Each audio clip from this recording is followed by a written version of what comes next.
when I got my hand smashed, I just thought that I broke my hand. Had no idea that it would change the rest of my life.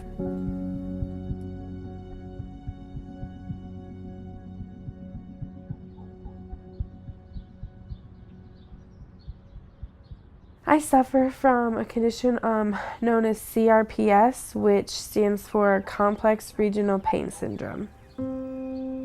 29-year-old Kayla's rare condition is so painful it has been nicknamed the suicide disease. CRPS is a condition where your nervous system attacks your entire body. So some people, it will contain itself in one arm or one foot, one leg. In my case, I have it full body from head to toe. So literally my nervous system is attacking every part of my body. It is rated the highest pain disease there is in the world. CRPS outranks any amputations, it outranks natural childbirth, any broken bones, more painful than cancer. There's 4 stages and I'm at stage 4. Most patients with CRPS experience severe pain, but one of Kayla's symptoms is much more rare. I get burns all over my scalp. Clearly you can see the burns all over my arms up to my shoulders. This one right here would be an example of one that's been on my body for about 2 weeks. I'm actually being burned from the inside out. I have to use special creams. One of them that works the best is Biofane, which is used actually to treat cancer patients and their radiation burns, because those are the only other types of burns that come from the inside out. Only a very small percentage of CRPS patients actually suffer from the physical burns.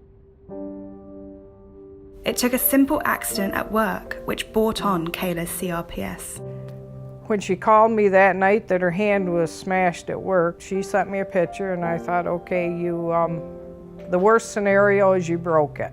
And I wish that would have been the case, but it just turned into a nightmare from that day on.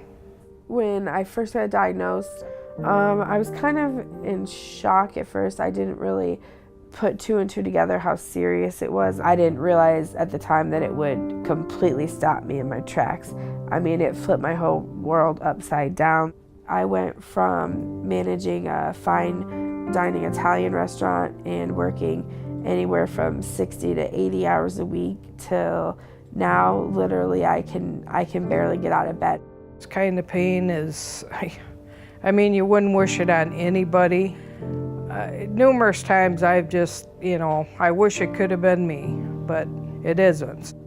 On a scale of 1 to 10, my CRPS pain most days is a 10. That's with my medicine. I might get lucky some days and it goes down to a 9 or a 9.5, but it never goes below that. This is about a year's worth of empty prescription bottles. I went from before I had CRPS to, barely even taking an aspirin to being bombarded with all this medication. I've gone on quite a few treatments since getting CRPS. None of them ever worked for me. About a year and 2 months of having this disease, I finally came to the acceptance point of it. So now I'm still hoping for a cure, but at the same time, I realize that this is a disease that I'm gonna have for the rest of my life. Treatment of CRPS usually focuses on pain management, but a Michigan-based chiropractor believes that by realigning Kayla's body, her symptoms might reduce. So she's travelled 3,000 kilometres to see him. So how are you today? I'm doing okay. We've had a busy day so far. Okay. You get fatigued easily? Yes, I get tired very easily, but whatever I have to do, I can fight my way through it.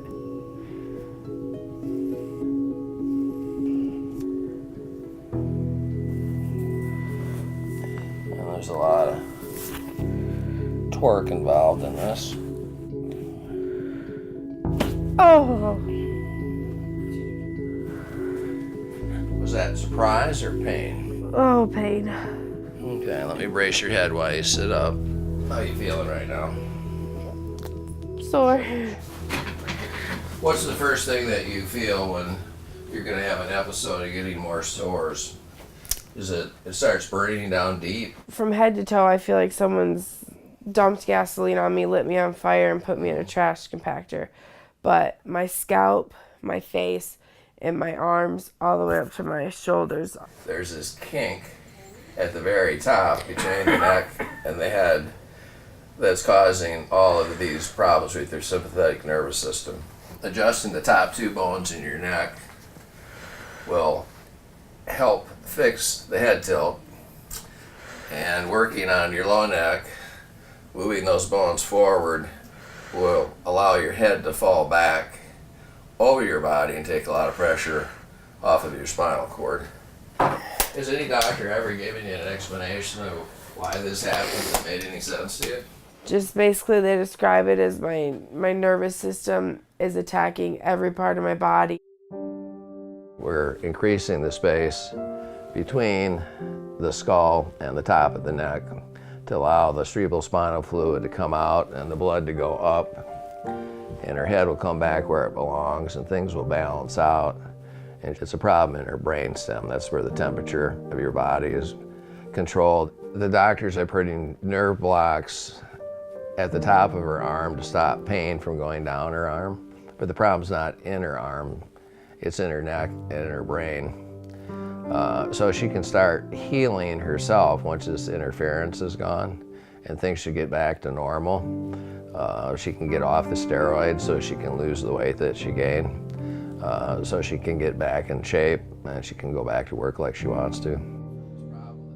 For the first year that I had this diagnosis, I definitely was not positive at all. I finally realized, I have this disease. I can't work. I need to focus my energy on something. So I became my own advocate. I started researching numerous different treatments, finding different doctors across the country to go to. Didn't just listen to my pain management doctors, took things into my own hands. Got some information on the place in Florida that's doing the stem cell therapy. You have to go through a full blood transfusion so they can clean out all your blood. I can't give up hope. I have to keep fighting because I'm not even 30 years old yet, and I refuse to just give up my life. I want to work again, have a family, do all the things that everybody my age should be able to do. My hopes for the future are that I can continue being an advocate for this disease and help spread as much awareness as possible, as well as hopefully keep pushing until I find the treatment that is going to work for me.